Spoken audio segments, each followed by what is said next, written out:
Weavers, നമുക്കിന്നിവിടെ കുഴിപ്പനിയാരം എങ്ങനെയാണ് ഉണ്ടാക്കുന്നതെന്ന് നോക്കാം. അതിന് വേണ്ട എന്തെല്ലാം സാധനങ്ങളെന്ന് വെച്ചാൽ, നമ്മുടെ ദോശമാവുണ്ട്. ദോശമാവ് ഉണ്ടാക്കി ബാക്കിയുള്ള മാവ് കൊണ്ടാണ് നമ്മൾ ഉണ്ടാക്കുക. ദോശമാവ് എടുത്തിട്ടുണ്ട്, ഒരു 3-4 കയ്യിലുണ്ട്. പിന്നെ അതിലേക്ക് സവോള വേണം, പച്ചമുളക് ചെറുതായി അരിഞ്ഞത് വേണം, സവോളയും ചെറുതായി അരിയണം, കരിവേപ്പിൻ്റെ ഇല വേണം, എണ്ണ വേണം. ഇഷ്ടമുള്ളവർക്ക് അതിൽ ക്യാരറ്റോ ബീൻസോ എല്ലാം നമുക്ക് കൂട്ടാവുന്നതാണ്. ഇനി നമുക്ക് ഈ സവോളയും പച്ചമുളകും കൂട്ടിയിട്ട് ഒന്ന് വഴറ്റിയെടുക്കാം.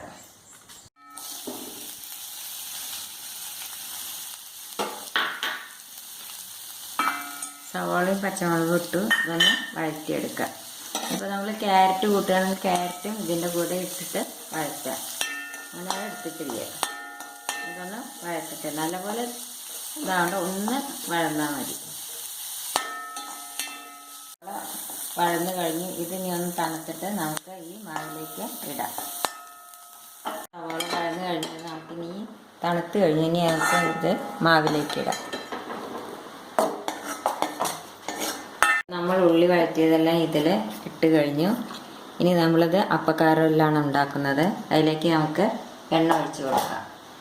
അധികം എണ്ണ വേണ്ട, കുറച്ച് എണ്ണ ഇതിലേക്കെല്ലാം വേണ്ടുള്ളൂ.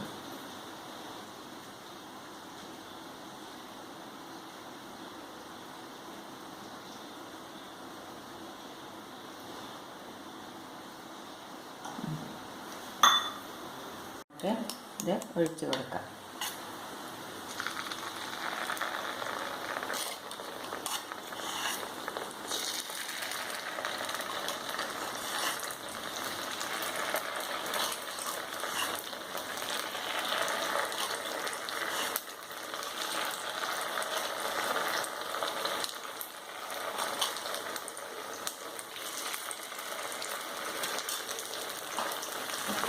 മറിച്ചിട്ട് കൊടുക്കാം.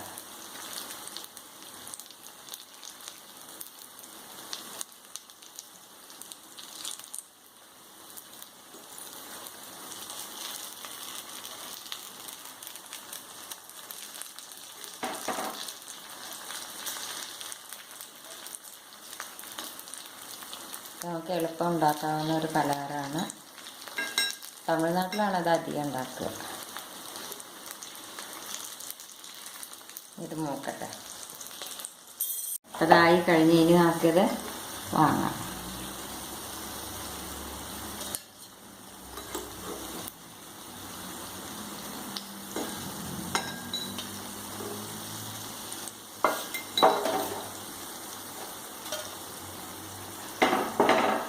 നേരം റെഡിയായി കഴിഞ്ഞു. ഇത് നമുക്ക് നാളികേര ചട്നിയുടെ കൂടെ കഴിക്കാവുന്നതാണ്. എല്ലാവരും ട്രൈ ചെയ്ത് നോക്കുമല്ലോ, സബ്സ്ക്രൈബ് ചെയ്യുമല്ലോ. Thank you.